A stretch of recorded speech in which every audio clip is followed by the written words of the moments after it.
enjoy the podcast.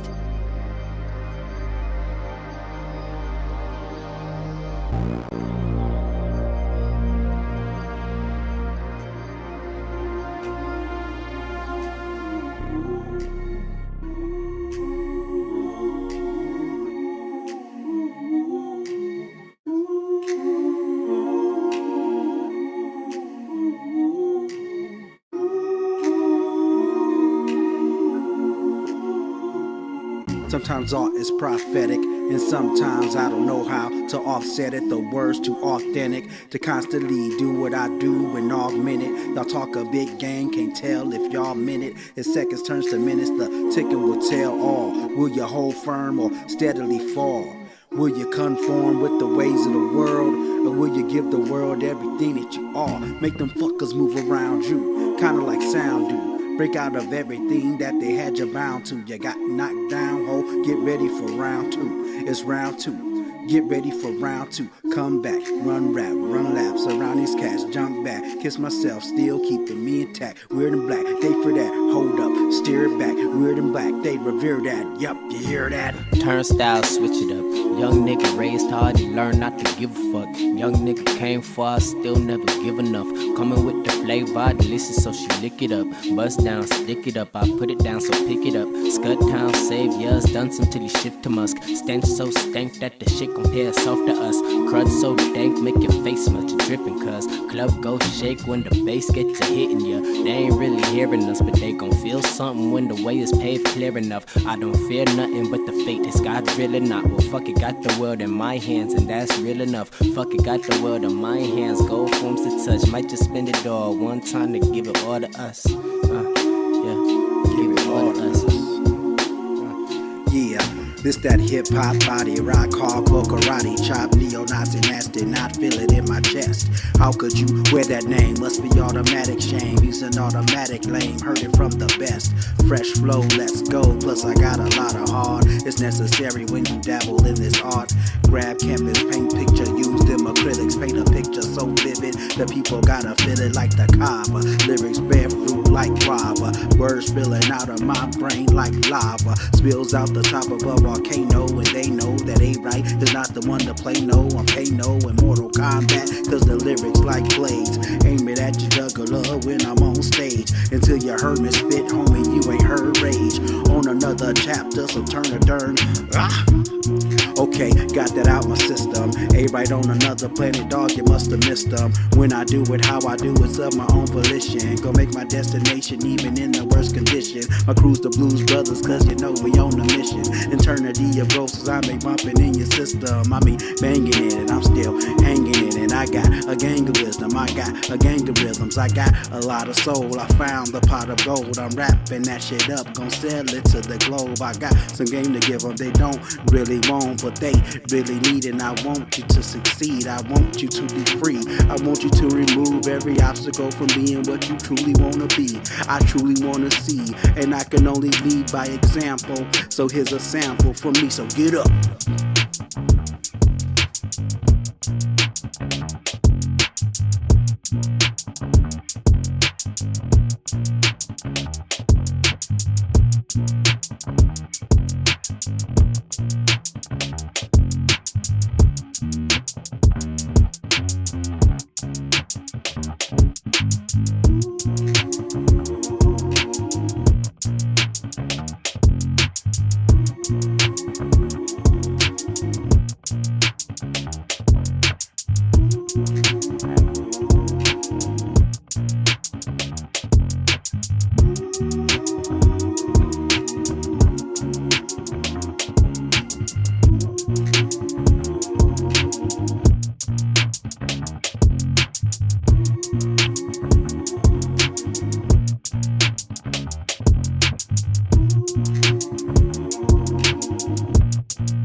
Drafted studio. He's the one drinking beer. I'm drinking water. 2 touchdowns a game? Yes, in the game. You're tripping. How high? No, It is high Super Bowl time. I don't know what we're doing in that front office, man. Twiddling our fucking dick. Ryan, I just need you to drink this. Wide receiver trivia. That's what she said. Her. Fuck. Her upset. Are those crutches? You can see Ryan's crutches.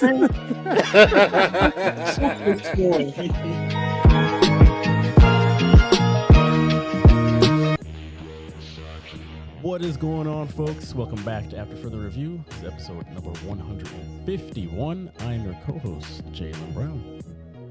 And it looks like I'm back to being everyone's favorite wonderful co-host, Malin Dennis. And your other great co-host, Nasser. And back again, we have our special guest, June Bug. What's going on, my man? What's going on? Glad to be back. Thank you for having me. Yes, thank you for joining us. Won the Trey Lance sweepstakes. Yeah, folks, welcome back. You know, this is your favorite, not just your favorite sports podcast, but your favorite show on the internet, period.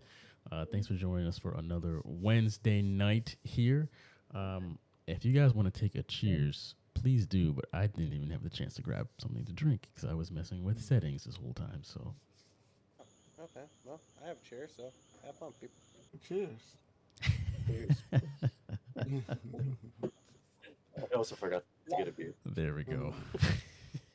Thanks, long as- Jalen Nestor. One of us cheers. That's all that matters. Real pals. Anyway, yeah, so if you do not know, you can watch the show live every Wednesday night on YouTube at 9:30 p.m. Eastern Standard Time. It's the first link down in your podcast description below. Or if you just want to watch us, or sorry, if you want to just listen to us and you only watch us every night, you can click the first link down in your YouTube description. That will take you over to your favorite podcast platform, and you can just listen to us every Wednesday night. But this week on our queue here, we are going to break down the NFC West, our last divisional breakdown before the season starts. And then we have our fantasy draft lottery coming up next. We're going to go to a break, and then in the second half, we are going to bring in G Money and do our community comments where we see what you guys have said this past week and then finish things off with what's up with that. So that's what we have in store for you guys this week. Without further ado, though, let's get into the NFC West. Last division, boys. This is feels like kind of creeped up on us that we are just about a week out from the season starting here. It's kind of crazy. I like how we saved the best for last. Yes. Right. That's how we're going to look at it. June out of his mouth. Right. Soul just left his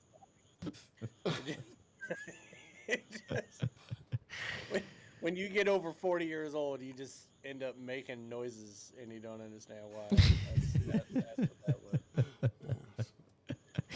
So, yeah, we're going to go team by team here and break down what record we think each team will finish with. And, if they have any notable wins or losses, how we just think that they're overall going to be in this upcoming season. So we will start with the Rams. June, would you like to go first? Yeah. So, Rams. So, I have them. I did a video. Have you seen any of my videos that I did? I had the Rams going 8-9. And I looked at what they did in the offseason and what they did in the draft, and I just didn't see much from the Rams. They didn't seem like a team that was, trying to make a push to make another Super Bowl run right now. I don't know if you guys saw the same thing, but it just didn't seem they was very active in the free agent market, and they wasn't very, big in the draft. And then if you look at their first 3 games of the season, you have Seattle, at Seattle, home to San Francisco, and then at the Bengals. I look at that as 3 straight losses. It's a tough schedule to start with. And then then they turn around, they play the Colts, then they turn around, got to play the Eagles after that. So I look at them having a 1-4 start, and then if you go to the back end, they play the Ravens, the Commanders, the Saints, the Giants, and the 49ers. If you look at that, I think they start the season at 1-4, and I think they end the season at 1-4. Okay. So that's my breakdown for the Rams, 8-9 on the season. All right, Nestor.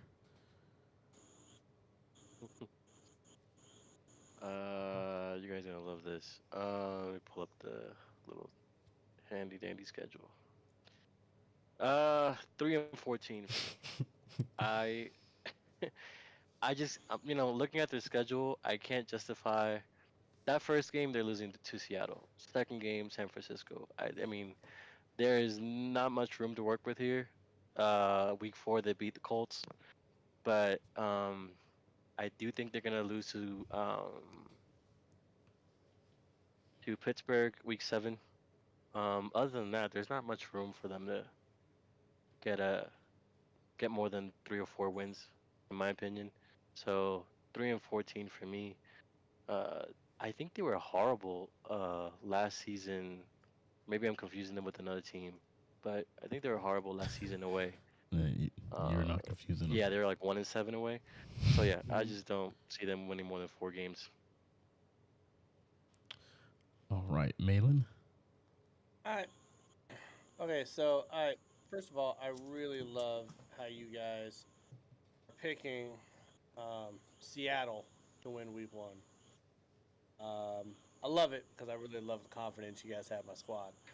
I have them winning 5 games. Now, it might be a little bit of a stretch to get the 5. But I do have the Rams beating Seattle one time this year. And the reason why I do is that it does not matter how bad the Rams are. They always give Seattle fits.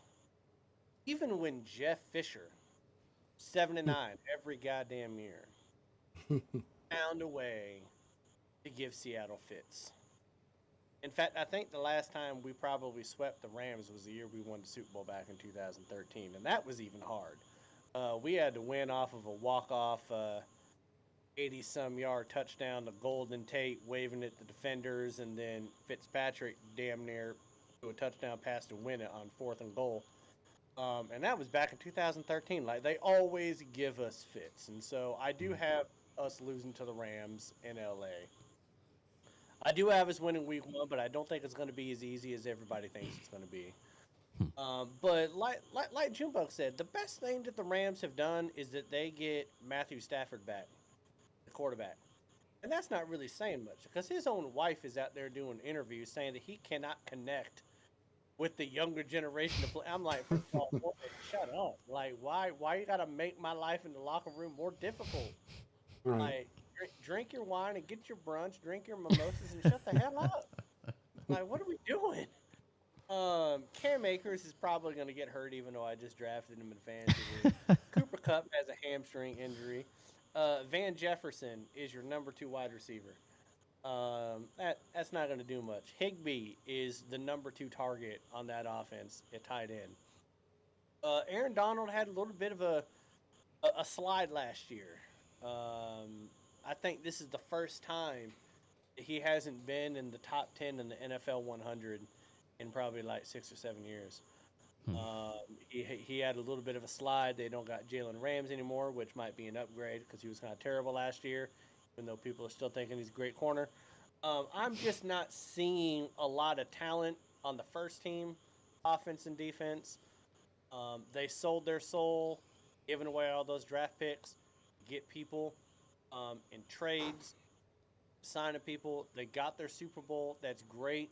They're kind of paying the cost for it now. They don't have a lot of depth. They don't have a lot of people that can replace people to get hurt or move on. So, their best defender last year outside of Aaron Donald was Bobby Wagner, and he's the Seattle Seahawk again. So 5 wins at max. But I still think they're going to steal one from my Seahawks, and that kind of pisses me off. But that's life. The NFC West. For me, I've got them going 4-13. I just don't see what they've got going on in offensively, especially. Like, I mean, if Stafford's wife is saying that, it's got to be really bad. If he's bringing it up to his wife, and then that's coming out to us. I still don't understand why that's an issue, because like he's been in the league for a really long time. Like, he's been around old guys, young guys, all the like. It's like now all of a sudden you can't learn how to connect with people, and it doesn't make any sense to me. But anyway, the only 4 wins I have them grabbing are Week 6 against Arizona, Week 13 against Cleveland, and then 15 and 16 against Washington and New Orleans. So that's all I've got for the Rams. It's cool that Cup will be back, or he should be back Week 1. But good luck with that team. G Money in the live chat, he's saying he's got them going 6-11. I just don't think that they got better by subtraction. They traded Ramsey and let B-Wags go and really didn't replace them. Definitely didn't get better. If you take away Cup, they don't really have any receivers that scare anyone. He also has the Rams beating Seattle in Week 12. So, yeah. Seems like we're kind of all on the same ballpark, but Junebug's going to win in 8 games. So, LA fans, Junebug's your guy. Just a far cry from them winning the Super Bowl. I know. And it's crazy. I think being in LA, winning one Super Bowl, and then being hot garbage is not going to create a lasting fan base. Right. The SoFi Stadium is going to be the next Jerry's World, where it's going to be 60% opposing fans, just like the Raiders, just like Jerry's World. New stadium, everyone wants to see it, but Ram fans ain't going to put up with that. There's too much to do in LA. Too many other teams. Right. They already forgot about that Super Bowl win. All right, moving on to the next team. We're going to do Seattle next. So, June, would you like to go ahead? Yeah, so Seattle's a very interesting team. I like what they did last year. Last year, I mean, think about this. The predictions for this team last year. I mean, how many people made fun of them starting Geno Smith? A lot of people. I mean, this team was supposed to be 3-14 last year. Wow, Jesus! I'm serious. I had them going 3-14, and they for me. They overachieved, and that's a good thing. That's a good thing. The way they played in the playoffs, I thought they played San Francisco very well the first half. Then they just fell apart in the second half. But the first half, I thought they did very well. And that could bode well for this upcoming season. They're going to shock a lot of people this season. And so what I got Seattle going 11-6. I think they're a very good team. I think they're going to start the season out strong. I think they can start the season off 5-0. And I think they can roll from there. They'll have some hiccups because, Pete Carroll always, sometimes he gets lost in games, and Geno didn't get lost in games, and it just happens sometimes. But I think this year they're going to put it together. I like the additions that Seattle had this year. They had an outstanding draft. They had a superb draft. I think they at least had a top 5 draft, for this year. So, and the free agency, they went out and got the guys they wanted and the guys that can fit their team. So I got them going 11-6. All right, Nestor. Okay. I got them at 10-7.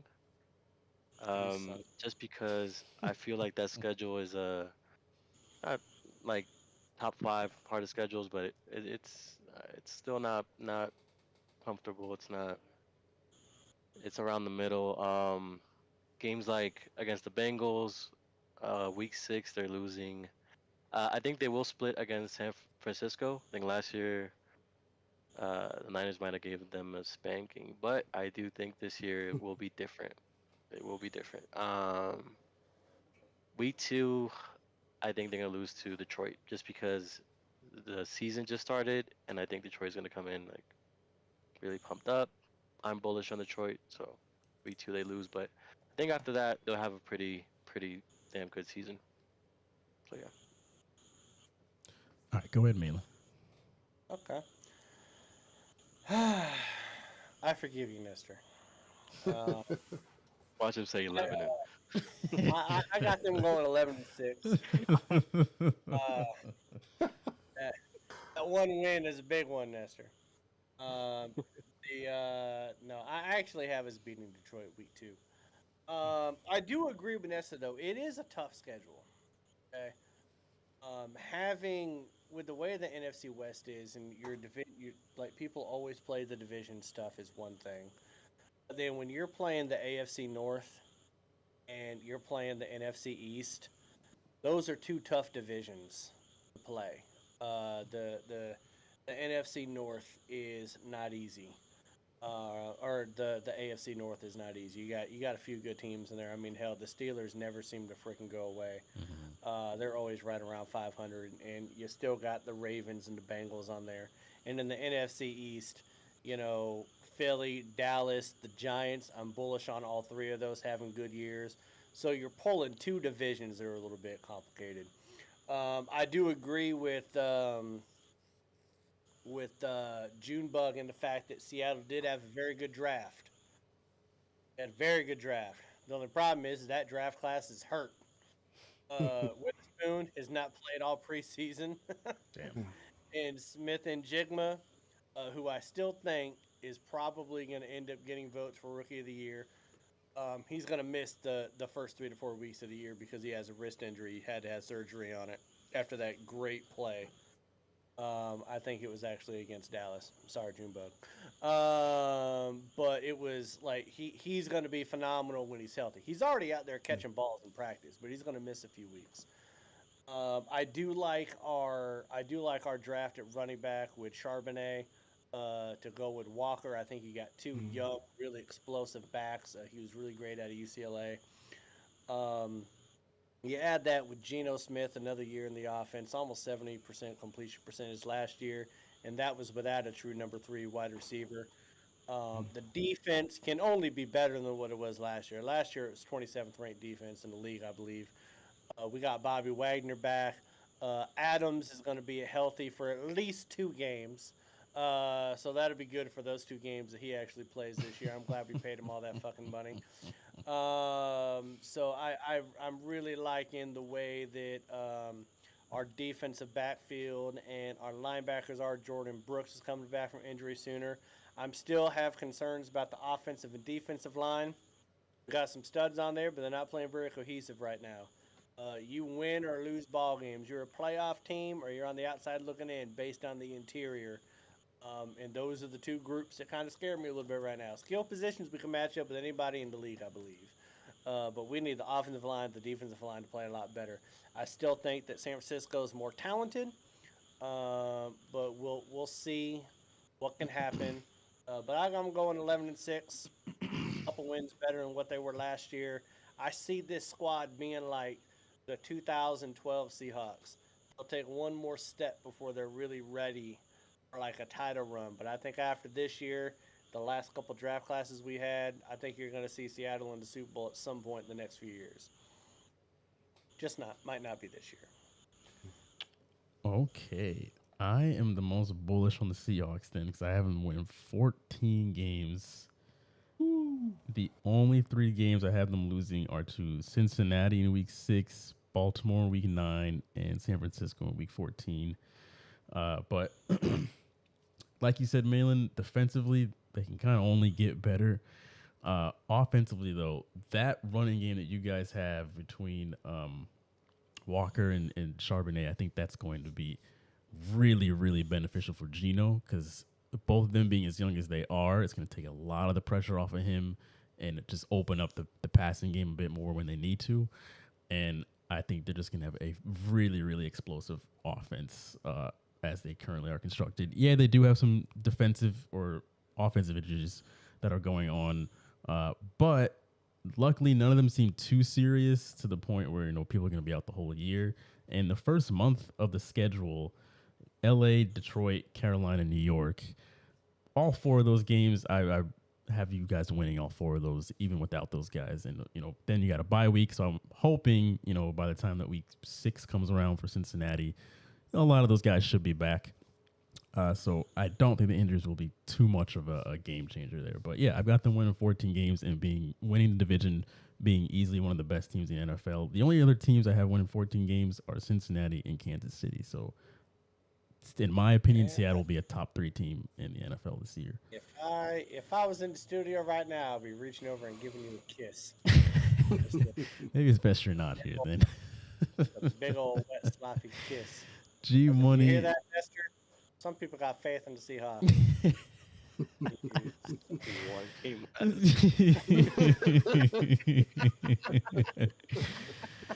G Money has them also going 11-6. My biggest concern is their D line.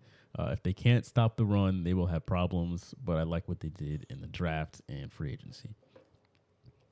So yeah, we all are pretty high on Seattle. Moving on to the Cardinals, a team that I know we will not be high on. Junebug, go right ahead. Well, with the 2 injuries now that we know Kyler Murray is out for the season, and now we know Colt McCoy is out, and they got a brand new coach, brand new coaching system. They've sold off everybody. Tyler's out for the year? I think it's for the year now, right? I didn't know. I know he's on the up list. I don't think he's going to be here for the first. And then Colt's out, right? Yeah, McCoy was cut. Yeah. Yeah, they cut McCoy. And Tyler's not going to be here for a while, right? Yeah. Probably it's going to be a while. And when I was looking at ESPN the other day, they was thinking maybe for the whole season. May just keep him out for the season. So if that happens, I mean, I got to say that they're going 0-17. I usually don't pick teams to go 0-4, but I'm picking the Cardinals to go 0-4. I don't see a win. I'm looking at their schedule, and the first 6 games is at the Commanders, the Giants, the Cowboys, at 49ers, the Bengals. It's not a win in those first 6 games. Mm-hmm. And then, first 5, and then you got the Rams, Seattle. I mean, week 11, you got at Texans. DeMeco Ryan is going to be up for that game. So, I mean, I'm sorry. I don't give teams 0-4, but I got to give Seattle I got to give the Cardinals 0-17. I just don't see a win on that schedule for this team. They're just not. They just don't have anybody. They sold off everybody. I know they picked up. I think I was listening to something today, and I guess they just picked up a bunch of guys that got waived. They picked up a bunch of second teamers, third teamers that just got waived, but overall, this team has 0 talent right now. And it doesn't look like a team that's ready to compete and may not compete for the next couple of years. So this season, I'm looking at 0-17. Damn. I am kind of happy that somebody picked a winless team this year because I was waiting for it. Nestor, go ahead. Okay, I got them going 2-15. Just like last season, they'll have 1 win at home, and I think that's going to be. And it's pretty difficult to say they would beat the Rams week 12, but might not even happen. What's their other win? I don't even remember what other. Oh, against the Texans. So and that might turn out bad for them. So yeah, 2-15 for me. Malin? I have them winning 5 games. So here's where I see them getting wins. As god awful as they are, okay. I'm just not sold on the Rams. I actually have them beating the Rams twice. That's 2 of their wins right there. Now keep in mind, when I did this, I was thinking Colt McCoy was going to be the quarterback, not Joshua Dobbs. Okay. So that's a little bit worse. And keep in mind, their starting running back is who, Jalen? You know his name? You know his name. James Conner. Oh yeah. If he could break a tackle like he could beat cancer, they might win a couple more games. I got him beating the Falcons. And Junebug hasn't heard that reference yet. And I've been on that James Conner train forever, man. The only reason why that man in the league is that man beat cancer. Can't break a tackle, can't do shit. But he beat cancer. He's on the fucking roster. I see him beating the Bears in Week 16 because I'm not sold on the Bears outside of Justin Fields being able to run the damn ball. But I mean, listen, at the end of the day, this Cardinals offense, they got Joshua Dobbs at quarterback. They got Cancer Connor, Marquez Brown is your best wide receiver you got. Zach Ertz, I mean, he may as well have cancer right now. I didn't even know he was still in the league. And then the only real defensive player of notoriety that they got is Buda Baker, and he didn't even want to be there. They had to give him a shit ton of money for him to say that he didn't want to get traded because he didn't even want to be on the team. He was like, "Fuck you people, I want out of here." And they're like, "No, we'll give you a lot of money." He's like, "All right, I'll take the bag and I'll lose." So there's just not there's no talent there. I mean, on the line, your best person on the line on defense is Carlos Watkins. What are we doing? Anyone even know who the fuck Marco Wilson is? I don't know who Marco Wilson is. Like, nobody knows who these people are. I saw a joke on the internet the other day that the Pac-4 is accepted Arizona A&M, which is the Arizona Cardinals, because they're getting relegated from the NFL to college football because of this goddamn junior high roster they got. So at best, I mean 5, just because I'm generous, because I think the division beats up on each other a little bit. But just a god awful team, match a god awful city with a god awful logo, bullshit uniforms. Just the whole thing is a fucking shit show. Not to mention the fact their former coach, I think it's Steve Wilkes, getting the Cardinals in trouble because he has a sworn affidavit where he said that the Cardinals gave him a burner phone to keep in contact with the GM while he was suspended and taking orders from a GM while he was suspended. And it was Bidwell, the owner, that gave it to him. I was like, you trash ass organization. You guys out here with burner phones, and you guys aren't even good. What the fuck are we doing? It's trash ass people. It's fucking stupid. They do have the most boring logo in the entire NFL, and not even the Commanders even have a better logo. The Colts even have a better logo, and this is a fucking horseshoe. But I don't know. In the uniforms, man. Yeah. Like it's almost like they were like, you know, how big can we put Arizona across the chest, because people are going to forget where the fuck we're from if we don't put it out there what god awful fucking city or state we belong to. And the worst turf too. Trash ass desert community. Yeah, I've got them only winning 2 games, and that is let me find them here. Week 10 against Atlanta and 12 against LA, and that's it. They're just devoid of any kind of talent, which is crazy to say because just a couple years ago, this was like one of those teams that everybody was pretty bullish on, like Cliff Kingsbury being like, you know, one of the bright new head coaches, getting Kyler Murray. They had Chandler Jones there, D-Hop, and now it's like all those guys are gone. Kyler Murray might as well be gone, but yeah, 2 wins. This is going to be a really, really bad year for Arizona. They're going to be in that draft sweepstakes, so good luck for them. I think I remember why Junebug thinks that Kyler Murray is going to be out for the whole year. Because I think that when he's good enough to come back, I think they're releasing a new Call of Duty game. So I don't think Kyler's going to want to come back. He's like, listen, man, I got to get the squad together. He's going to be playing Starfield. He's gonna be like, I got to log in 1,000 hours. Starfield. might be on Destiny with what's his with, ass with Morgan. Morgan. Might be playing that broke ass game Destiny with Morgan. I don't know. Be having fun though.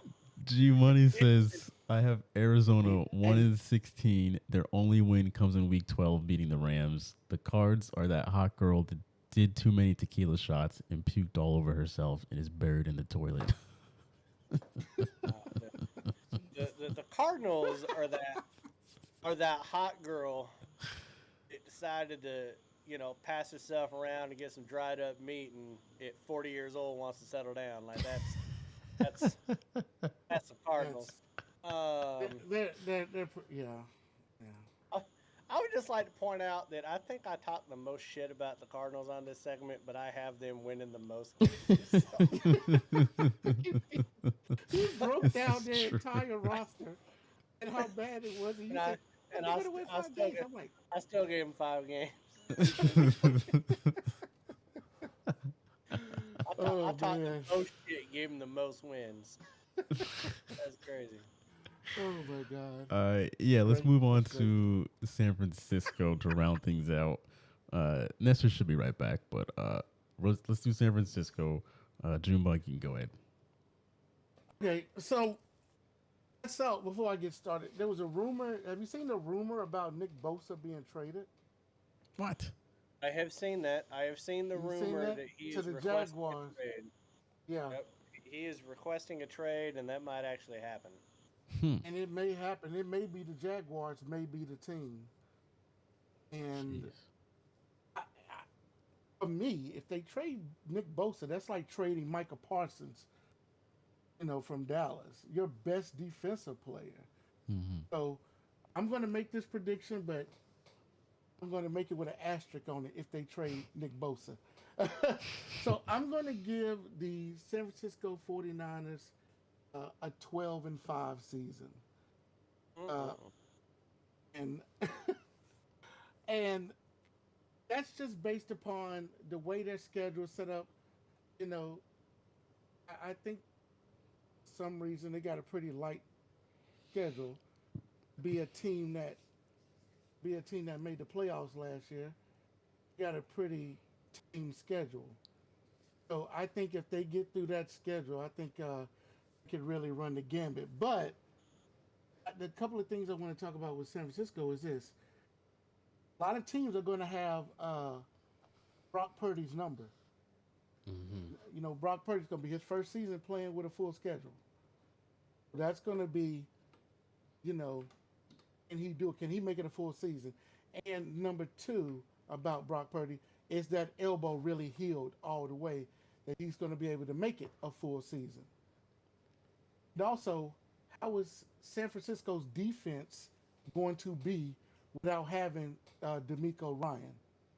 I mean, I, that man made all the calls on that defense. I mean, he was their entire. He's like Cal Shanahan is on offense. Everything flowed through him. He made every call. Defensive line, linebackers, defensive backs. He made all the calls. So that's gonna be my 12-5 is hinging on the fact can this team pick up where they were last year, and the fact that these rumors about Nick Bosa wanting to be traded. So there you go. All right. Malin, you can go ahead. Yeah, I'll go ahead. So I got them going 11-6. Now, in the way that I did all this, I learned something new about the way that the NFL does tiebreakers for win the division. By the way,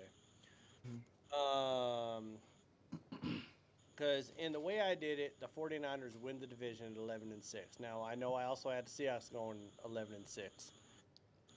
I have them both going 4-2 the division. Okay. I actually have Seattle winning one more conference game than the 49ers, which I thought was going to give Seattle the division because I also have them splitting head to head. But apparently it goes record, head to head, division, then it goes record against common opponents. and then it does conference record. I did not know that. And apparently, I had the 49ers with a better record against common opponents, which I think is bullshit. I think it should be conference. I don't know this record against common opponent shit. Um, but I agree with Junebug that first of all, if they're not willing to pay Nick Bosa, when you believe that you picked your franchise quarterback is Mr. Irrelevant and you don't have to pay this man anything, 3 more years, and you're not willing to pay the most talented person on your team, like he's the most talented person on the roster. Um, you could argue, Christian McCaffrey, all that stuff. Nick Bosa, when he's on the field, is the most talented person on that Niners roster. If they're willing to trade him, I think that says something more about the organization than it does anything else. But this whole team is built off of people with questionable health. Purdy coming off the elbow. Christian McCaffrey. When was the last time he played a full season? Right? Debo Samuel missed time. George Kittle has missed time. Hargrave, Armstead, Nick Bosa, they've all missed time. I think the only person that's truly talented on that roster that hasn't been injured and missed significant amount of time is probably Fred Warner, I think. I think he's the only one, in my opinion. I don't think he's missed a lot of time to injury, and he's a hell of a middle linebacker. So, even Trent Williams has missed time at left tackle, and he's getting a hell of a lot older. So, I mean, if they all stay healthy, yeah, they got a really good shot at making a Super Bowl run. But you get a couple of these people missing 4 or 5 games. I don't know that they necessarily have the depth to overcome those injuries. That could end up costing them a couple games. So I got them going 11-6. But if they get rid of Bosa, you could probably knock them down one or two wins from that. Because some of these people are gonna get hurt, and you got a hell of a lot riding on Brock Purdy.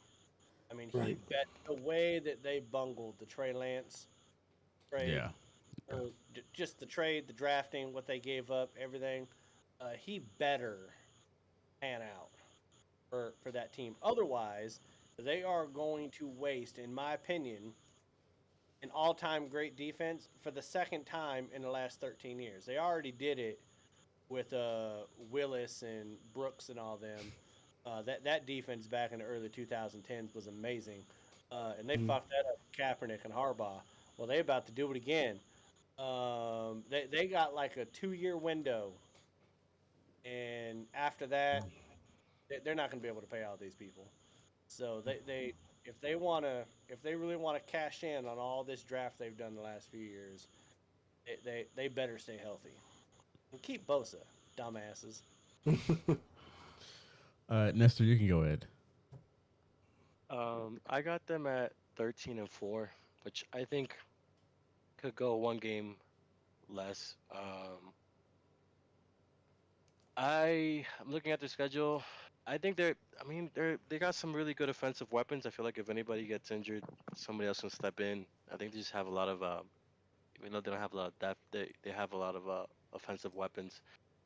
I think having a stable quarterback this time around will help them because last season Trey Lance got injured really early, and I think it was like what, week 2, week 3, um, and then in comes Jimmy G. He gets injured, so I think having some stability for their QB will help them. If Purdy gets injured, they're screwed. But I think with Purdy there, I think he's gonna do good. I don't see any problems with him. I think they'll go 13-4. Um, any notable games? Like I said, they'll split against the Seahawks. Um, but other than that, week 7, losing against the Vikings. Um, Minnesota, I think, tends to go mid towards like the end of the season. I think they're gonna start with a roar, but around week 7 is where I think they'll start. After week 7 is where they'll start to go downhill. So they got a nice win against San Francisco, but after that, they'll show that they're not really Super Bowl contenders. So yeah. I ended up talking more about the Vikings than I did with the Niners. It's mainly wearing all the purple over there. Oh, that's Huskies, baby. We got college starting on Saturday. I've got them going 13-4 as well. I do have them dropping the first game to Pittsburgh, and then the other 3, Seattle, Philly, and Washington, actually, week 17. But anyway, yeah, this is an extremely talented team. I would make the case that this is probably the most talented roster in the entire NFL. I settle down.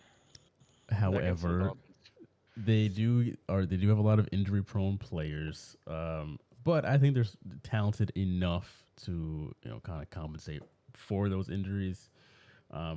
Even if Purdy does go down, I think Darnold is solid enough to come in and play as well as Brock Purdy.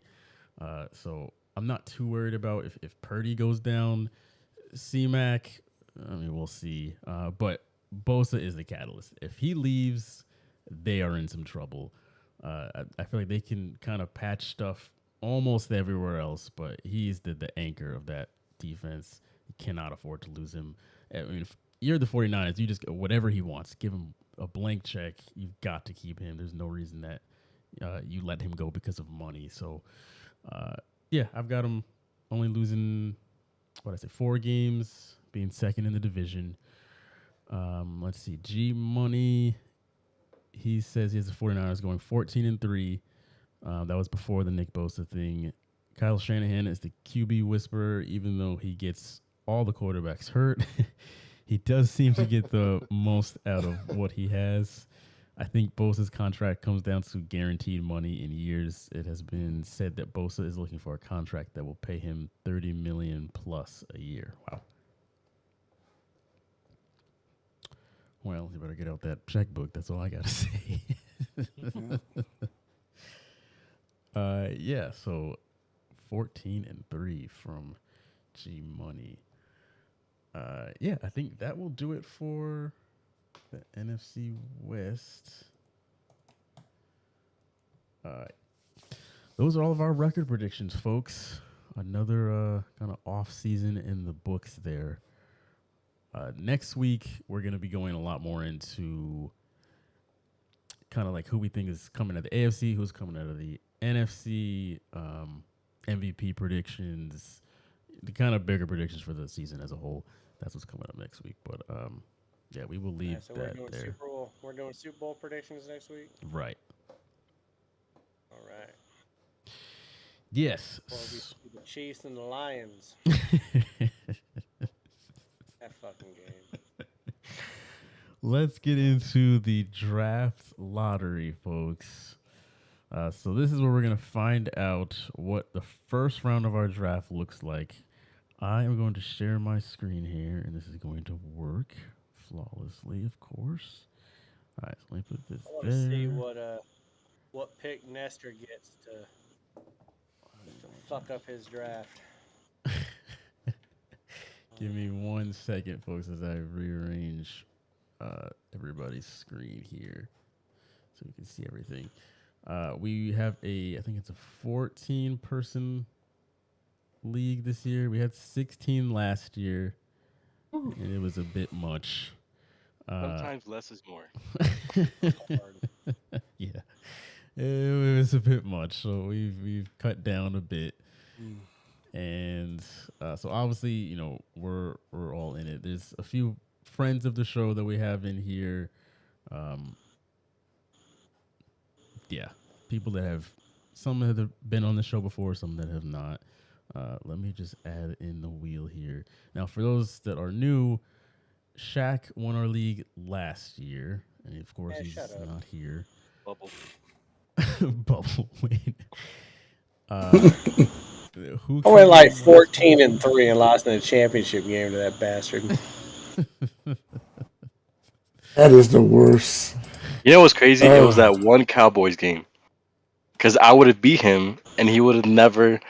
It was wasn't it Tony Pollard that went off? Who was it that went off?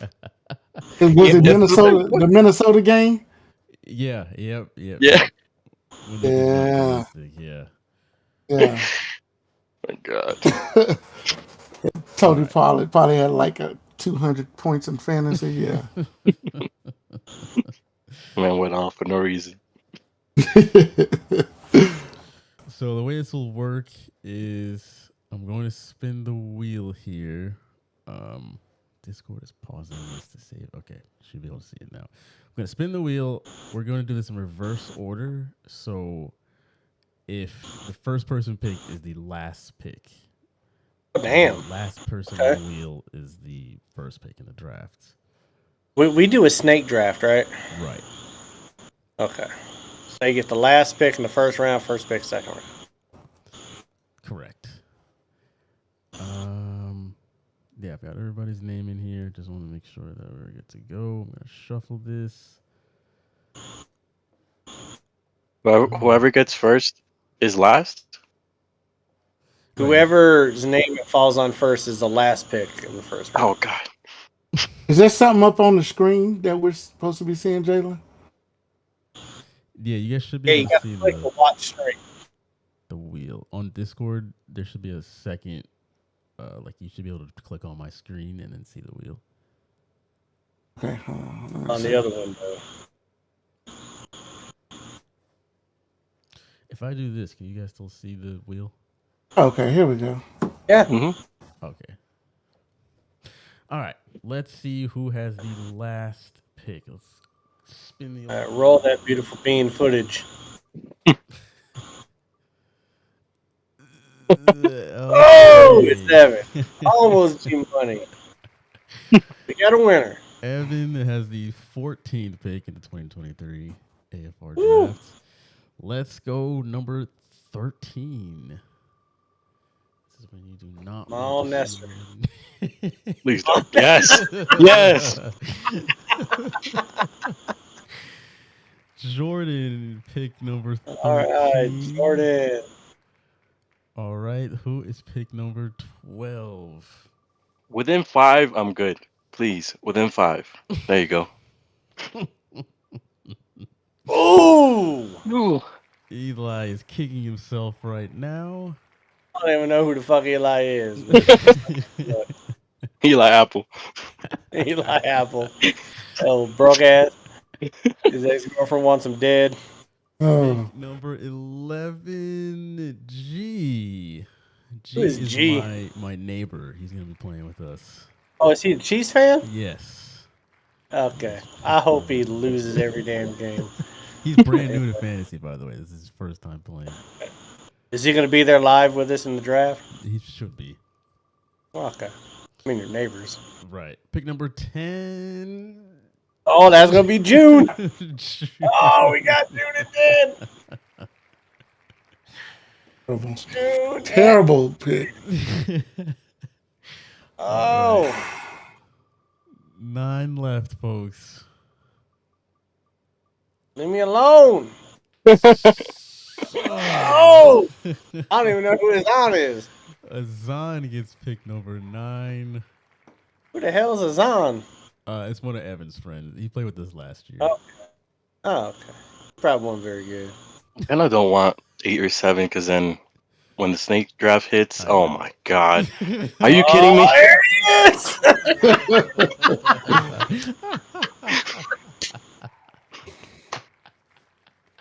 He said he don't want it and he got it. That's so you should know how this show's juju works. Oh, that's so good.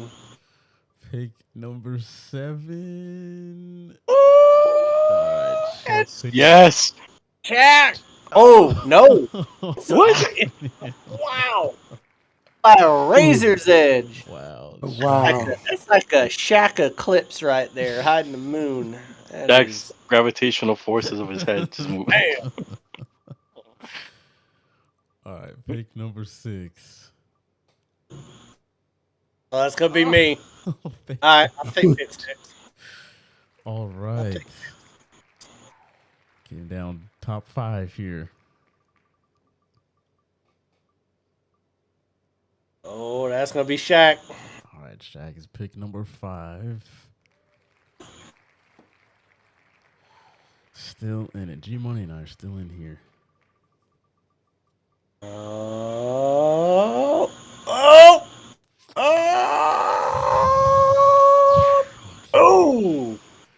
All right. G Money's number 4. Right. All right. Top 3. All right, I'm not dodging this one. Oh, there you go, Jalen. My what's up with that is going to be this. This wheel. All right, let's find out who we got here. Picks 2 and 1. Oh, my brother's gonna end up with the first pick. There we go. Jaden pick number 2 and Chris going first overall. Good for him. Alrighty, let me just screenshot the results there. Results. Oh, dang. Screenshot the whole thing. All right. All right, so yeah, those are that's the first round. That's how it's going to go. That is not bad at all. All right. I like how Nestor said he didn't want to pick and then he got it. Like, I don't want this pick. Shit. So we are drafting this Sunday. The time will be, it'll probably be evening time around the same time that we do the show on Wednesdays. Yeah, so if you want to tune in, it'll be right here on our YouTube channel, the Melheims Media YouTube channel. So be sure to come out and have a good time, hang out with us. It's always a hoot with your boys for our draft. So we're gonna go to a break, and when we come back, we will have G Money on the other side, and we're gonna do community comments and what's up with that. So we'll be back in about 10 minutes. Hey.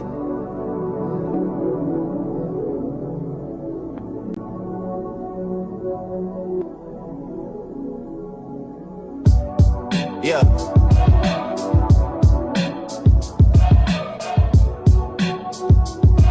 Hey. On my way to the boat like I ain't just had on a coat when I landed, out branded. Perched at the edge of the branches. They don't wanna talk mansions, mine look like a campus. And I'm all about my brothers like the niggas I'm sampling. I'll leave you red shirted like the twins from Kansas. Really living my dreams I used to have in my aunt's crib. This is the first time the Heat have made the finals since LeBron left. Jesus Christ. True. What the fuck? Nobody wants to guess. Is it Kyle Lowry? If Kyle Lowry's number Do I get the point? Yeah, I'll give you the point. I guess 2 of them. Do I not get points for that shit too? Can I just make a complaint? How many times have these two teams played each other in the regular season? Once. Is incorrect. No. Three. Twice. You already guessed. Shaq, what was your guess? 3. That is incorrect. Twice. 2. G Money, any guesses? I already said it. We don't know if that's correct. Well, I mean, It is correct. G Money, try 5. Why this man have the most amount of points to complain about? How is it taking that fucking long? You missed their first question because you answered too fast. Not thinking. He's stupid. that's pretty Just, first of all, this is the last time we're ever doing trivia. I don't give a damn what happens. Hey. Yeah.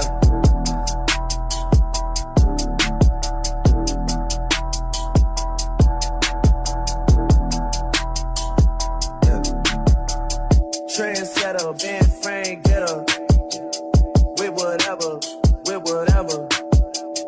I buy diamonds when I'm under pressure.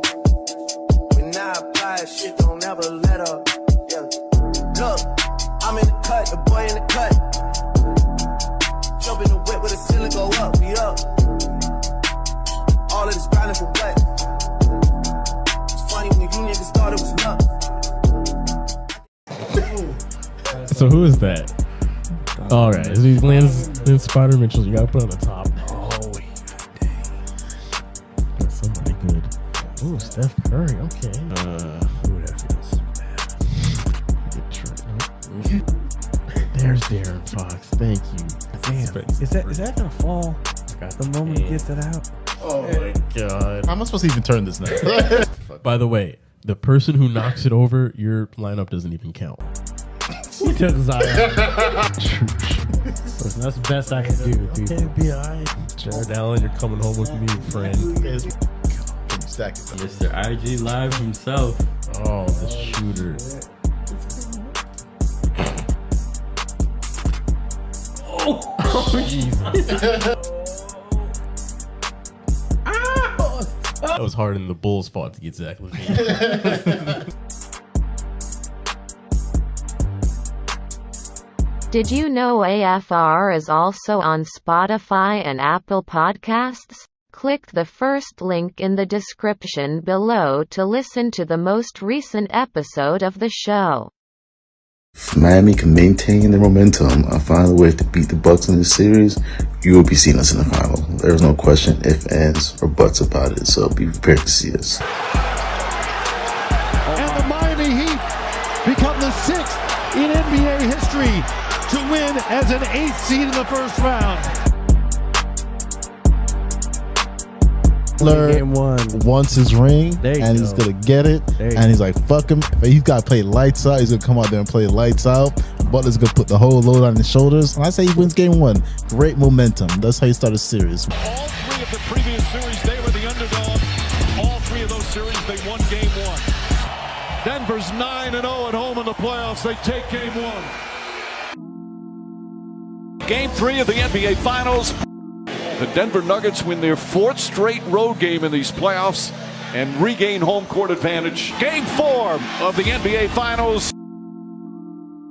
Denver Nuggets are 1 win away from their first ever NBA title.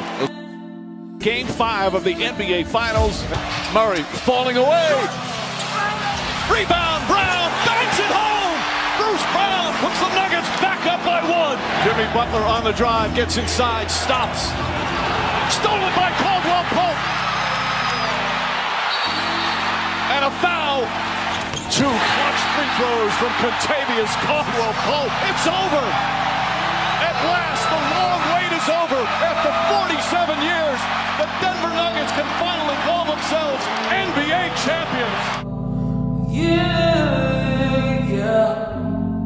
Still waiting when you want it, got to keep me on chill. Don't you release me, I'll kick it with my new bitch, I still.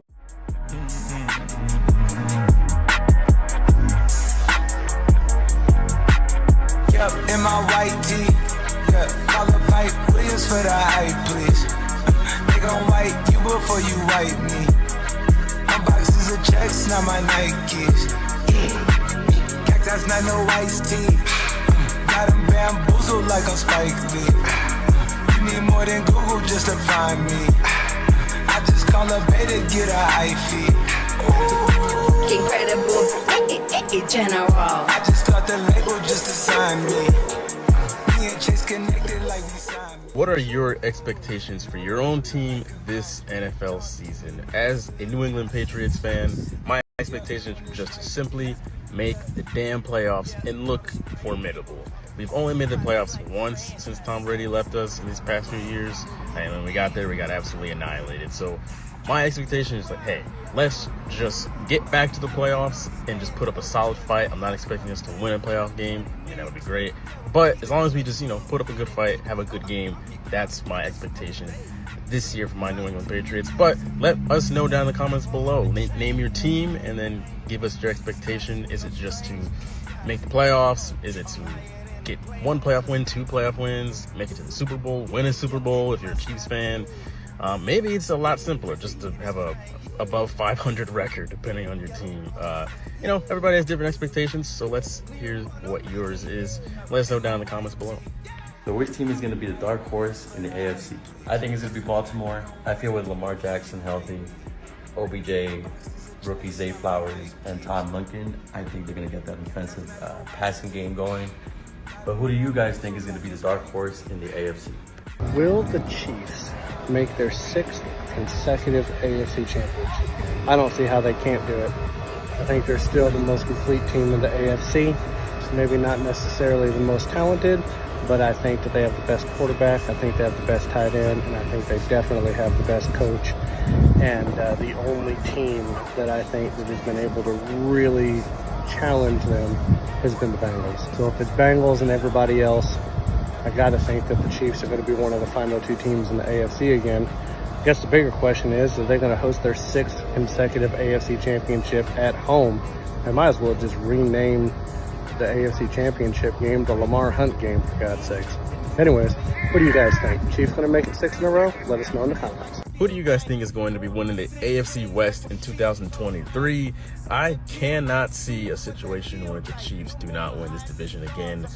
You've got Sean Payton taking over the Broncos. They should be much better than they were last year. Still not better than the Chiefs. The Raiders, big question mark. I don't care what they do. They're still not going to be better than the Chiefs. The Chargers, yeah, they should have a better offense now with Kellen Moore there, but, Brandon Staley's still their head coach, so God only knows.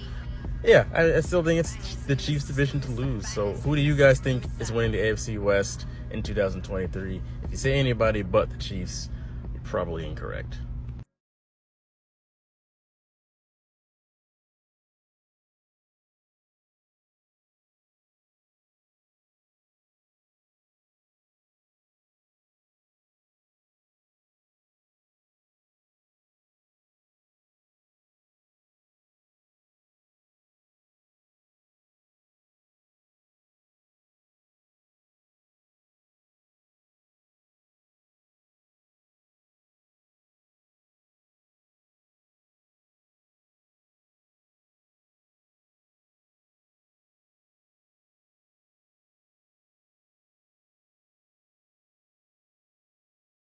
Remember to follow the show on Instagram and TikTok at AFR Sports.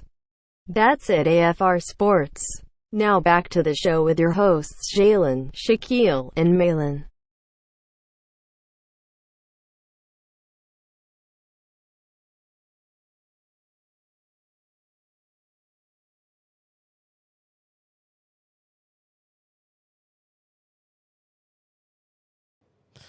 Welcome back to the show, folks.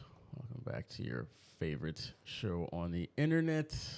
G Money, what's up, my man? Gentlemen, it's good to be back. Good to see all of you. Yeah, I'm doing good. I'm doing real good. And it looks like you guys are doing pretty good. Yeah, I would, speaking for myself here, doing well. Shout out again to Junebug for joining us for the first half. If you want to follow him on TikTok, his is linked down in the description below. So be sure to give him a follow. Besides that, let's take our second half cheers. I've actually got some Jameson Black for second half. Nestor, you bitch.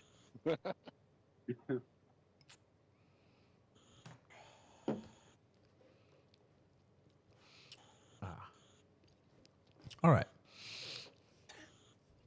Let's get into the community comments. Just great.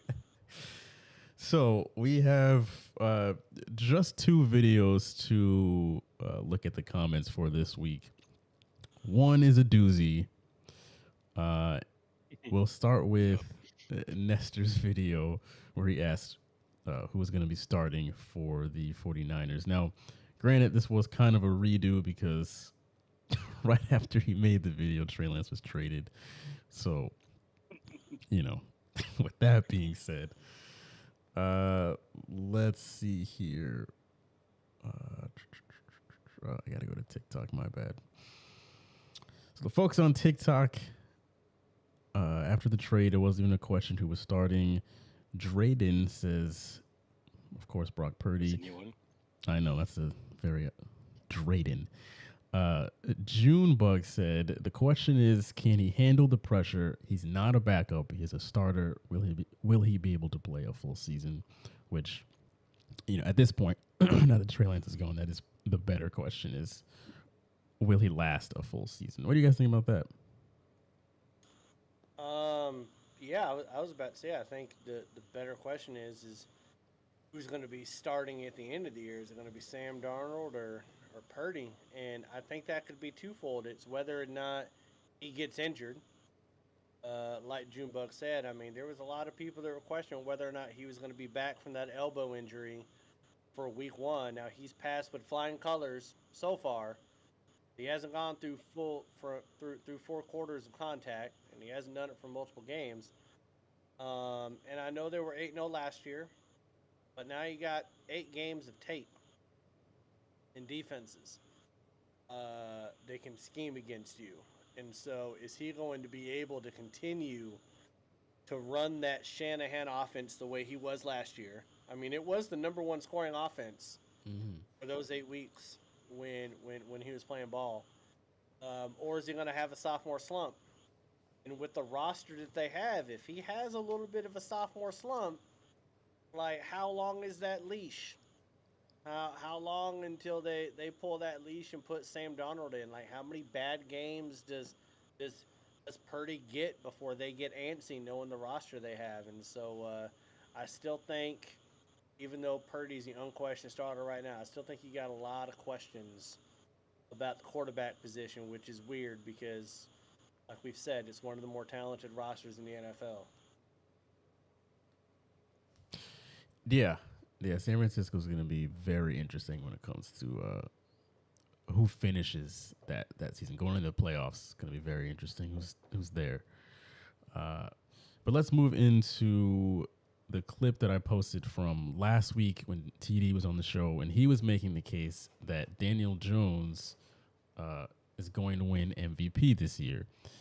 And as you can imagine, the folks on TikTok did not agree.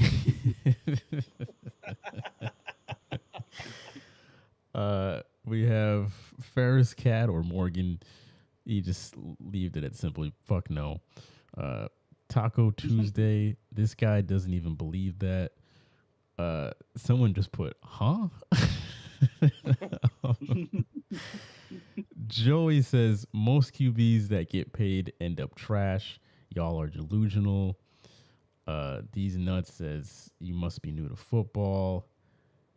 Justin says, bro, stop. Deshaun says I would rather bet $1,000 to win $20 that he doesn't win MVP. Simsy says, when is the last time the MVP of the league couldn't even get his team into the playoffs? They are at best 3rd in their division. He did get him to the playoffs last year. Who Dat Drew says, ain't no way you believe this. It just kind of goes on and on. That's the common thought there. What you're saying is a lot of these people aren't going to be paying for that fantasy subscription.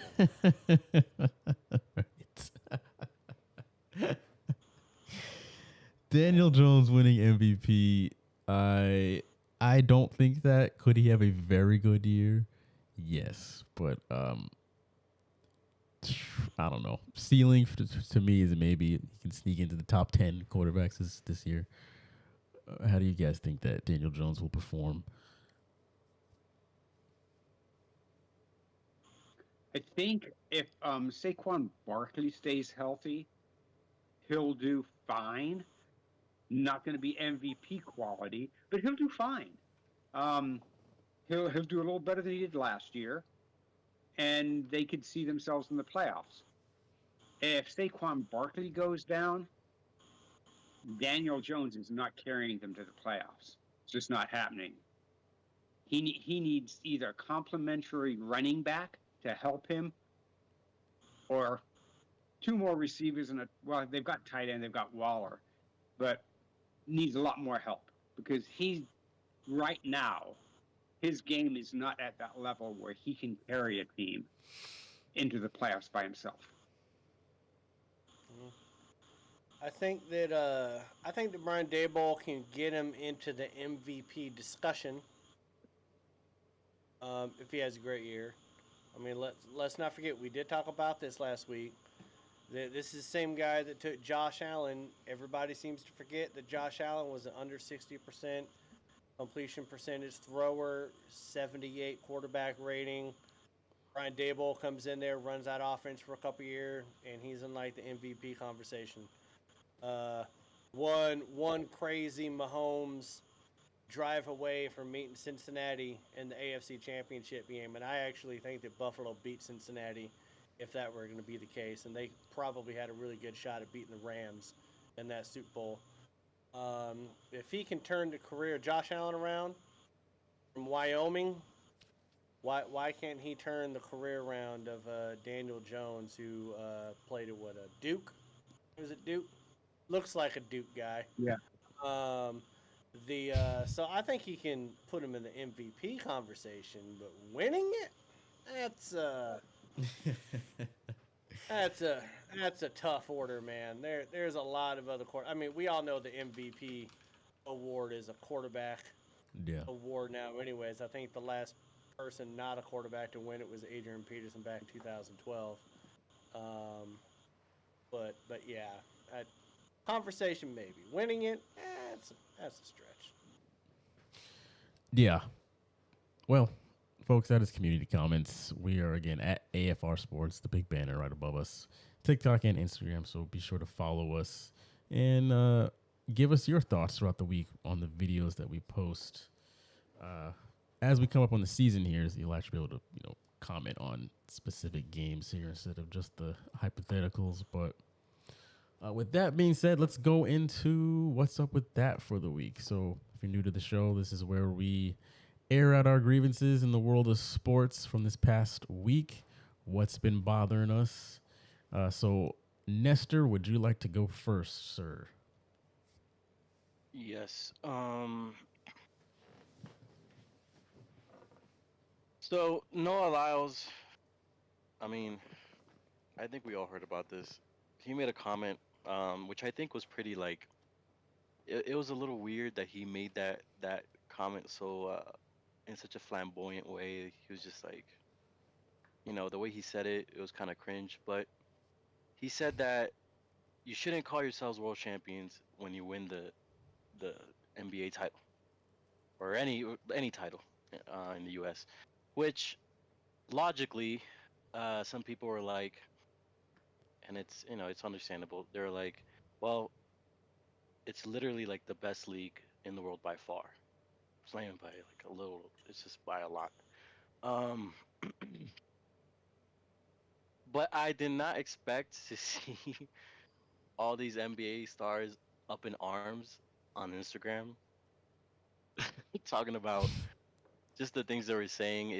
It looked like, I don't know, they kind of seemed a little triggered. And the way I see the NBA sometimes, where a lot of the press that they get, it's just a circus throughout the whole year. I think they should, I don't know, in my opinion, I see this as that's not the point. The point is not that the league is better than any other league by far. The point is that um, it's not the world. We Champions League over in Europe. When that team in the Champions League they win the title, it's pretty much understood they're the best team in the world. However, they don't call themselves the world champions. They go off into another tournament, which they usually win, and then you call them the world champs. But it's not really like a big thing because it's already understood they're the best team in the world. So I think the same thing. I guess that's not what he was trying to say, but that's how I understand it, and it makes sense. If you win the NBA, pretty much the best team in the world, but just don't call yourself world champs because it doesn't make any fucking sense if you word it that way. Um, but what really got me is just like KD making comments, and I don't know. There's a bunch of other people can't remember, but I think seeing how the NBA is a bit of a circus sometimes, I think they gotta just stop going on IG and because as soon as I see this, I'm like, oh my god, Watch when the season starts. We're gonna have people talking about flat Earth. We're gonna have people talking about, hey, look at this movie that came out on Amazon. People are gonna just start getting suspended. Hey, look at my gun on IG Live. Like I don't want that. I want a really good season. Something I don't know. Damian Lillard's not going to Miami, so I want something. I want something special from the NBA this season. Not so much fucking press about like you're mad because this guy Noah Lyles, who's apparently he's really fucking talented, said this the other day. So that's my take. And Stephen A had a horrible take, by the way, on this. Like he always seems to miss the fucking point on everything. What else is new? Stephen A can just Jesus Lord. He gets all these Stephen A gets all these people fired from ESPN. Then he goes on his own like Instagram and talks about how he thinks he's going to be fired next. Like he's right there with him. Like, bitch, you orchestrated most of that. Shut up. I get what Lyle is saying a little bit about like being a world champ. The one thing I'll say is like if you talk about NFL, right? There's no other football league in the world that compares to the NFL, right? So if you win that, sure, you're the best in the world. There's no other team that can, you know, come at you. It's like, nah, we're no one in the CFL, like the Argonauts, are not like, nah, Chiefs, we got you in a one-on-one game here. Same with the NBA. If you win the NBA championship, there's not another team across the world that's like, nah, man, we're better than you, you know. And when it comes to the NBA, more so than any other sport, the international players that are stars from across the world. Now, baseball can say the same thing. Most Major League Baseball teams can beat any other baseball team across the world. Now, they do have international players, but you got a lot of Dominican Republic. Like, it's still more to our continent over here, right?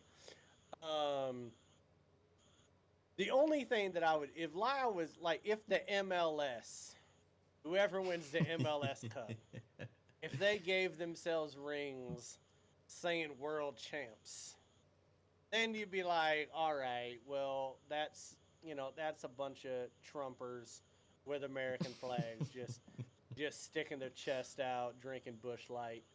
But some of the, like all these other ones, the football, the baseball, and the basketball, yeah, there's not really another team across the world that's going to be able to challenge whatever league that we're coming out of. And we do have more international players in baseball and basketball than we ever have. And no one has a football league like the NFL does.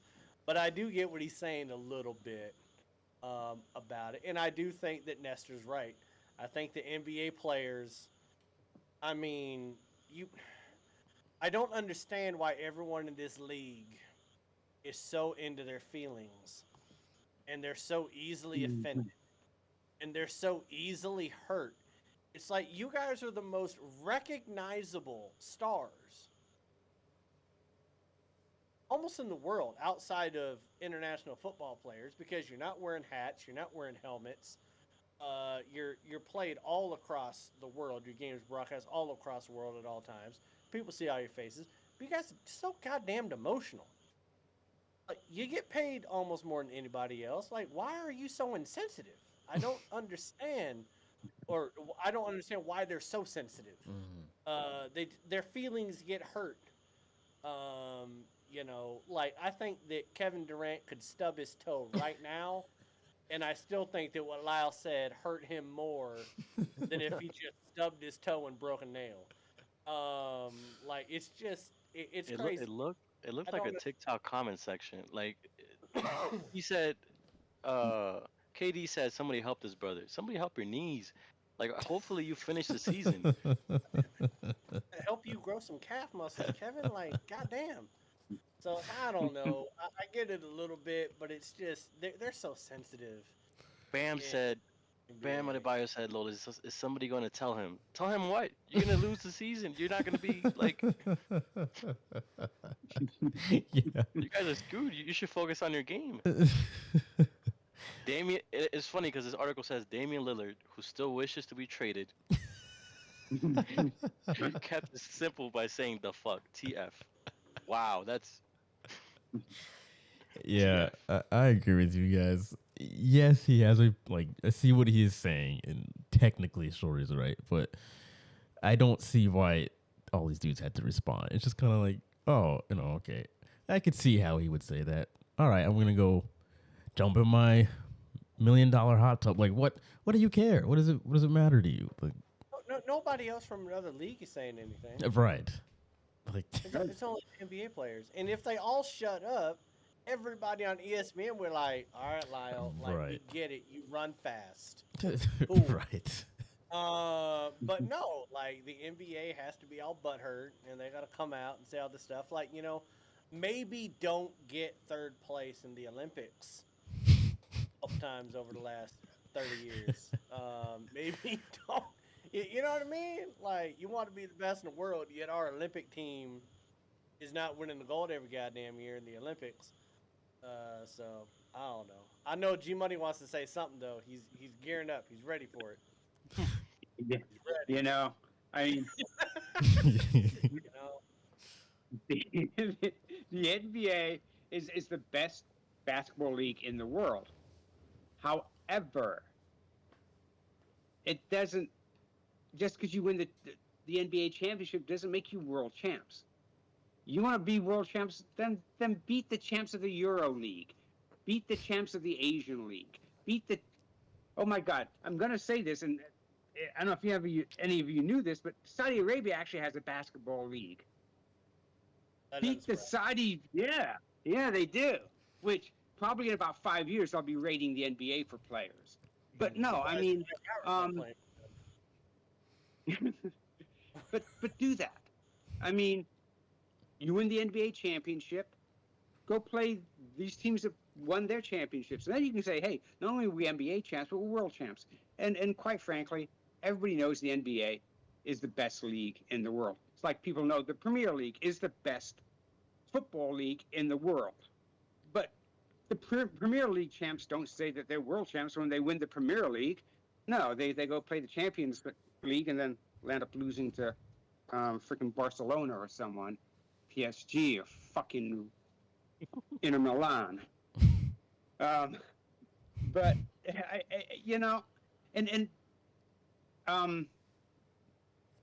the U.S. is playing in the FIBA World Cup right now in the Philippines, and they're stomping the shit out of people with bench NBA players. I mean, you look at the guys and you're like, oh yeah, I remember you came in and played like 10 minutes. I mean, because the NBA stars didn't want to be bothered. They didn't want to play. Mm-hmm. So if you don't want to play, if you don't want to be bothered, shut the fuck up. Because, if you're not willing to go out and play and actually win it, then shut the fuck up. Yeah. I will just say this. I do think that Lyle comes across as somebody that wishes they were talented enough to play in the NBA, but they could just run fast and can't dribble. So I'm just going to say that. But, By the way, since G Money mentioned FIBA, I didn't know Carl Anthony Towns was Dominican. Throwing that out there. Yeah. I had no idea. I'm seeing all those videos coming out of him dancing. It's fucking hilarious. There's 7 feet tall. There's another player, I can't think of his name right now, that played in the NBA that's playing on the Filipino team. Would love to know who that is. Is it Lynn? No. And I didn't know he was Filipino either, but F. Curry.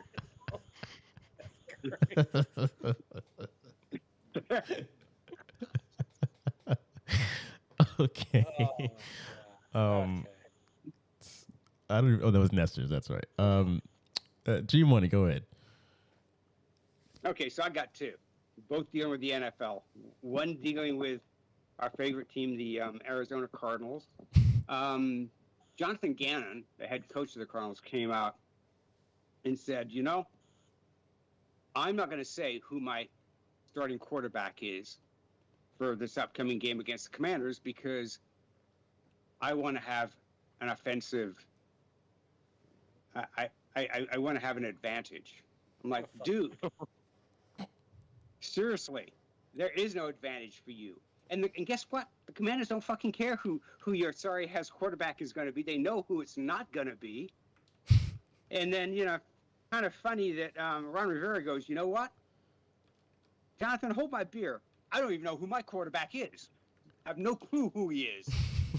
It's like, yeah, you're not going to name a quarterback? I don't even know who my quarterback is. Yeah, beat that one, you dick.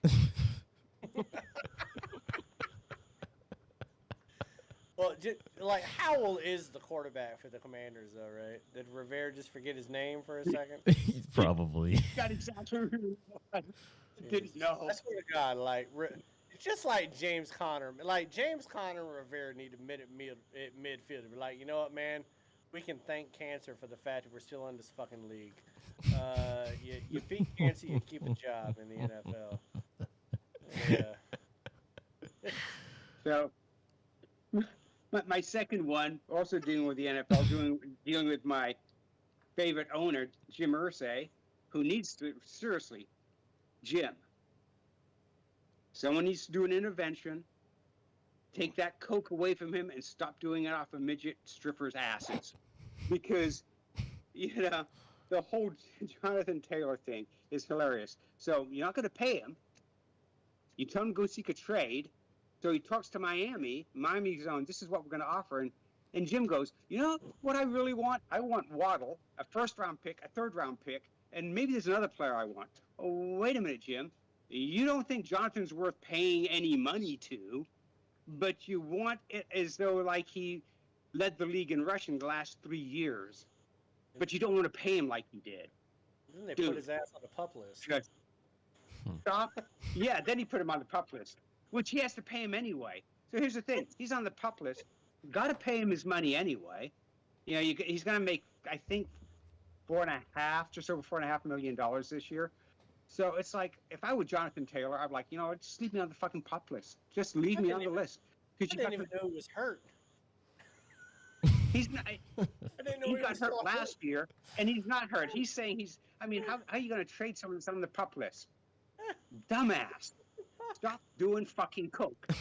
You need to go back to the 80s and do a Nancy Reagan commercial. Just say fucking no.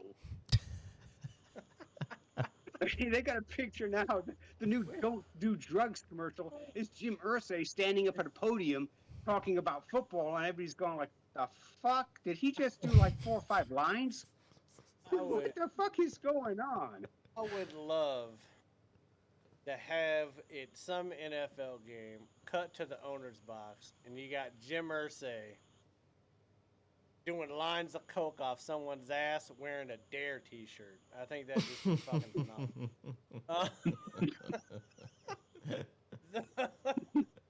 That would be incredible. I don't know. Like we need owners like Irsay in the NFL. Yes.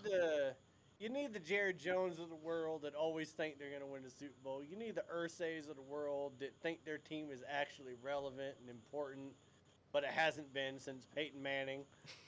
They tried to be with Andrew Luck, but they weren't. He carried his broken-ass body to the playoffs a few times. But you need these types of people. We already got rid of Snyder. We need another fuck-up somewhere. Need somebody. There's only so many owners out there.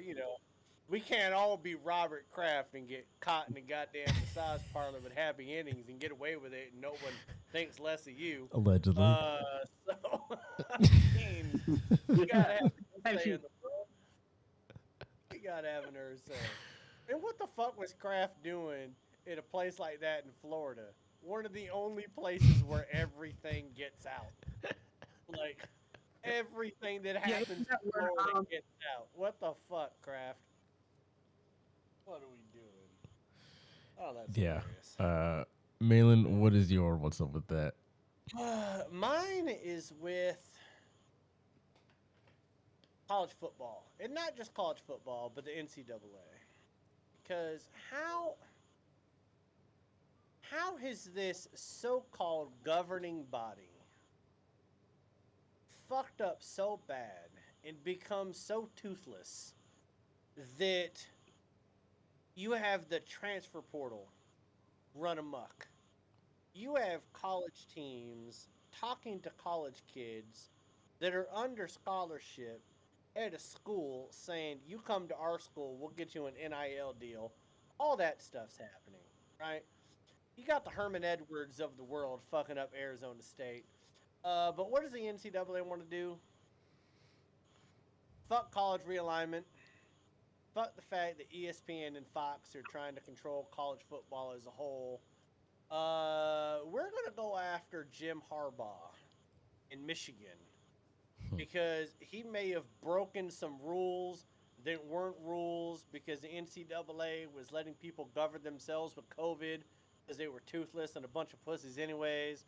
But they go after him with things that he was doing under COVID and maybe improperly talking to some people. Yeah, you got all this stuff going on with the transport and the NIL to where you have Michigan suspending Jim Harbaugh for 3 games.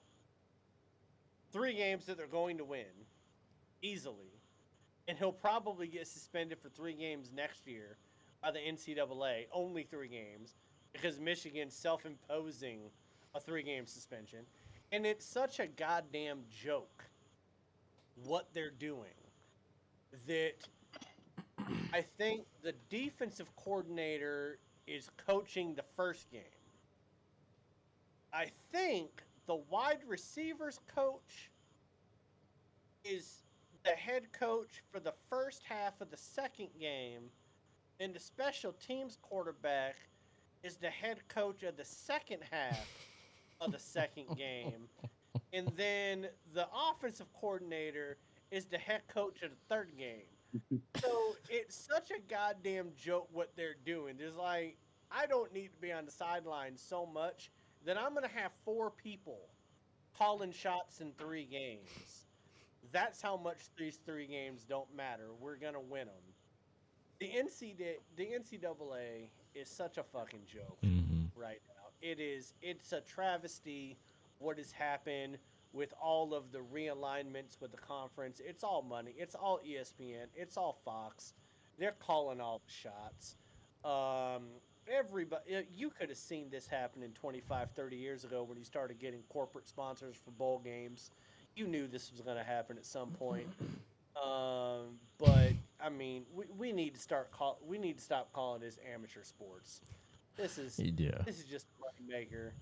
This is like, I mean, damn, it's just ridiculous. The NCAA is just, at some point, college football is going to be 100% governing themselves outside of the NCAA, and you're going to have all of the other sports under the NCAA. But I don't know how they fuck this up. I really don't. I don't understand it. And the fact that, Reggie Bush is suing the NCAA to try to get his Heisman back. And you know what? With what they're allowing to happen right now, he might as well get his fucking Heisman back. He lost his Heisman, and Pete Carroll and the Trojans had to vacate all those wins over $300,000. Yet we got all the shit going on with the NIL right now and all this other bullshit in the transfer portal. It's a fucking joke. The whole goddamn thing. And I'm wearing my Husky gear while I say it. But it's just sad what's happening in college football right now. Harbaugh should self-suspend himself for a 4th game and randomly pick an underground out of the crowd for the coaching job that week. A random season ticket holder. Right. I mean, why not? That's so stupid. It's just four head coaches in 3 games. Wild. That's a mockery that they're putting through that. I laughed my ass off when I heard that. It's crazy because the NCAA allowed it to happen. Well, actually, in a way, they didn't want the NILs to exist, but they lost in court, and they realized that they couldn't stop it, and so you've got all this money being offered to high school players and players on other teams to go into the portal And now, the NCAA looks at everything and goes like, well, we need to change this. Well, why didn't you look at this in the first place and go, this could be a problem? We need to put some rules in for the NILs. We need to put some rules in for the transfer portal. There are a few things we need to do, as opposed to just letting it become the wild, wild west and then going, oh, damn, we need to do something. Well, yeah, it might be a little too late. Yeah. I mean, it's one of those things to where the Manning kid in Texas, Yeah. he's not Archie. even going to start this year. But I think he has a $6.9 million NIL deal. It's going to run through the entirety of the 5 years that he's going to be in college, because I think they're going to redshirt him this year. He's a millionaire. hasn't even played a snap college football. Now the NIL deal benefits us at some points. Okay, so Gary and I are college football fans, right? Washington Husky fans. Michael Penix Jr. If it wasn't for the NIL, Michael Penix Jr. is probably going pro after last year, leading Washington to an 11-2 record. But he's going to make almost $4 million off of NIL money this year. That's pretty good. Now, it's a lot of NIL deals. He's raked in a lot of them. He's got a bunch of different ones coming in. In fact, there's a clothing company called Simply Seattle that does a lot of all Washington sports from they make apparel for Seahawks, the Sonics, the Mariners, the Huskies, the Cougars, all those places. They cut a deal with him to where he actually gets 50% revenue of every T-shirt that they sell with his name or likeness on it. Like they're kind of changing the game with the NIL deal as far as how much revenue he even gets back from that. And they went ahead and got a deal done with the University of Washington so they could use the Huskies logo and name and stuff like that on the Michael Penix shirts they want to sell.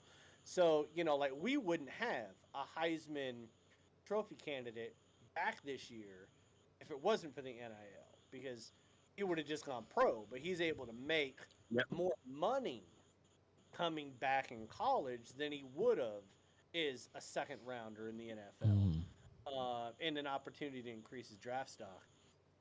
But you still got to figure out something with this. I mean, it's just the wild, wild west. And you know what? Like, fuck California. They started all this shit with the NIL. They were the first ones that started it.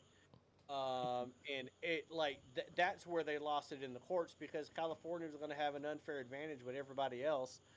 They got Caleb Williams from Oklahoma. They got that kid out of Pitt. And then now all of a sudden they're going to the Big Ten for more money. So fuck California. They're ruining college sports. If a bigger hurricane wants to hit them, I'm not going to feel bad about it. Just the whole goddamn state can kiss my ass. Nothing good's come out of California. Nothing.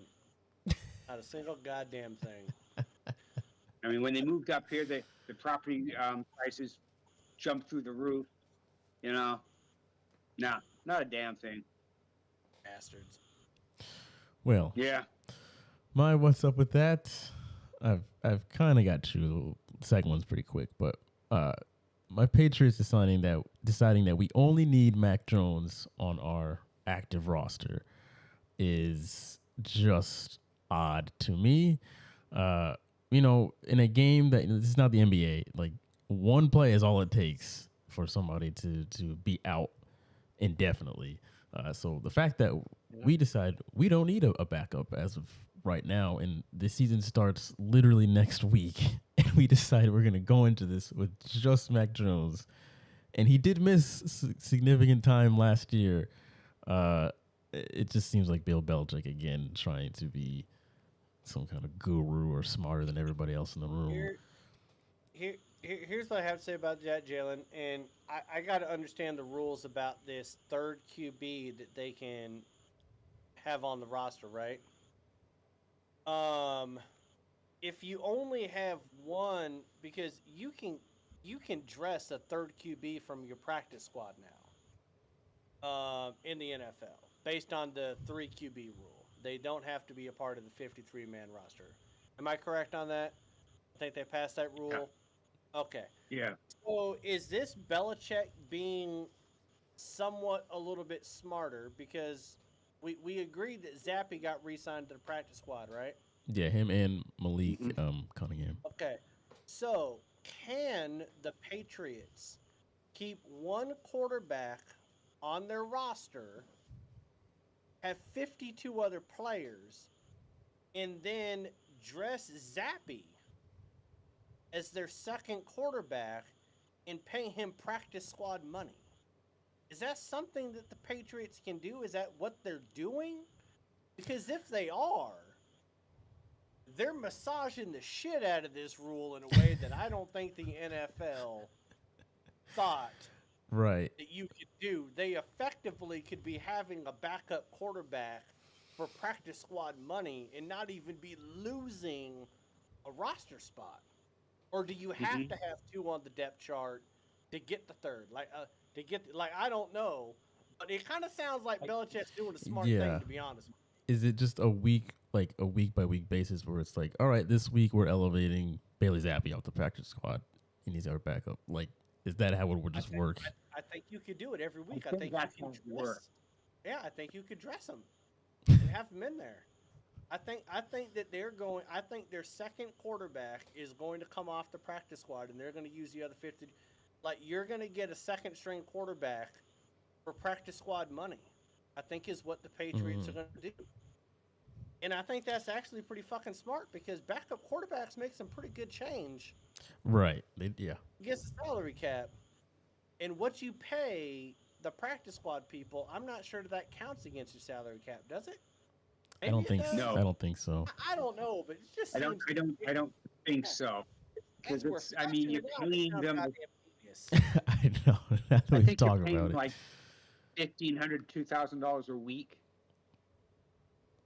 So you're not paying them a crap load of money. I mean, Zappy's getting fucked if this is what's going to happen. If he ends up to the game, but he's just a practice player, he's getting fucked. That's the catalyst. Like, we say all this, and it's like, it's great, great GMing, but then it's like, well, why would he just keep doing that? Like, wouldn't you be like, all right, fuck you guys, like, I'm out. I don't know, but it seems damn near the most Belichick thing. It does. Ever to exploit this rule, if this is what he's able to do. Yeah, which every one quarterback on the depth chart, and then just bring in your 2 practice squad QBs is your number 2 and number 3, when Zappy was already your number 2 last year. Yeah. If that is the case, I mean, cool. I think the worst case scenario with that would be if you dress Zappy and, Mac Jones went down and then Zappy went down. Then you didn't have another quarterback because you could only dress one from your practice squad.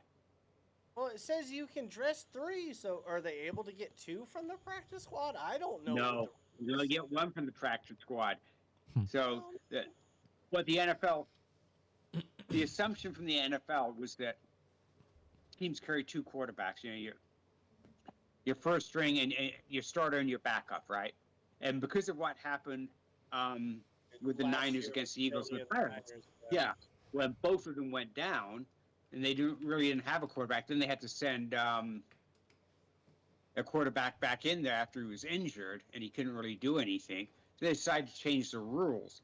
But no, so you can't dress 2 from your practice squad. You only dress 1.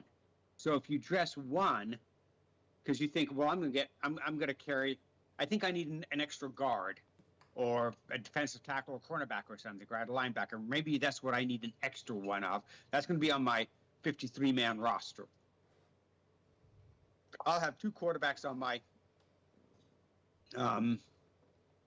what is it, a 7-man? Is a 7-man roster a backup? Because I don't remember how many people they have on the practice roster, practice squad roster. I thought it was like, it's like 8, I think. I think you'd have 7 or 8 on the practice squad. So if you have two quarterbacks on there, right, and then you activate Zappy, basically have him dressed for the games. Mac Jones gets injured, and then Zappy gets injured. Then you kind of fucked yourself in that game. The next game you can elevate whomever your third string is, when you go out and get two more quarterbacks. But the hope is, of course, that you don't have to do that. Oh man, I swear to God, if by week 7 the Patriots are re-signing Cam Newton and I got to see Jalen in that fucking jersey, that's just gonna Real quick. I think this is Belichick trying to maneuver some shit. It seems like it's just a matter of how long will he be able to keep getting away with it. They'll probably change the fucking rule pretty quick. Right. Be like, you can only dress someone from the practice squad if you have 2 already on the roster. But I mean, because they got rid of Zappy and the other guy right after the NFL came out and said they solidified that rule. It was like 48 hours later, like, all right, well, fuck it, we don't need any other quarterbacks then. We're good. My second what's up with that, just real quick. We talked about Richard Sherman joining Skip on Undisputed, and now as of Monday, they've kind of unveiled their new idea for the show. So I guess they're gonna have like a rotating desk. So it's Skip, Richard Sherman's there, Keyshawn Johnson, and Michael Irving. Michael Irving wasn't there today. It was just the 3 of them, but I'm assuming again it's just gonna change between those 4 guys. What do you think of the new format? I hate it. First of all, why is Skip the moderator? Right. Because the best thing about Skip Bayless is that you hate, right? His debate. You like he rubs people the wrong way based off of his hot takes, right? So what's ended up happening on the show is that he introduces a topic, briefly says what his point is, and then all of these other people that aren't nearly as gifted on the TV, great players, Hall of Fame players, well, outside of Keyshawn Johnson, great players, then they're talking about whatever topic he brings up. I mean, where the fuck is Molly? Like, where's the person bringing up the topic, and then Skip gets to be more part of the dialogue? Like, you rarely hear him talking. Like, it was when I was watching that, I was like, okay, so you have Richard Sherman, Keyshawn Johnson, and Michael Irvin talking a majority of the time. There's a reason why Keyshawn Johnson got let go at ESPN. Not that good of a TV personality. Michael Irvin seems reserved, and it seems like even Richard Sherman is not letting his full personality out there. He seems like a puppet almost. I'm like, where's the Richard Sherman on his podcast? Where's the Richard Sherman when he's doing interviews with Pete Carroll talking about Super Bowl 49? Where's the personality? He's even void of his own personality. So you're talking about Skip Bayless, Richard Sherman, Keyshawn Johnson, Michael Irvin, 4 very big personalities, but all of them seem less than who they really are on this show. And it just feels wonky and terrible. Nothing feels good. I don't know if that's just like they're getting used to it, but it seems like the other 3 guys are leaving room, like they know it's Skip's show, so they're leaving room for him to chime in. But Skip is like just wants to play moderator and really wants to like let them have this spotlight, and so it's like this weird imbalance of nobody is really being who we know them to be on TV. It's just and a lot of just yelling and talking over each other because there's so many of them. It's like, wow. FS1 is doing this on several shows. The show Speak. Yeah, Speaks with one. Acho and Joy Taylor and McCoy. Shady. Oh, I don't know how the fuck Shady is on national television.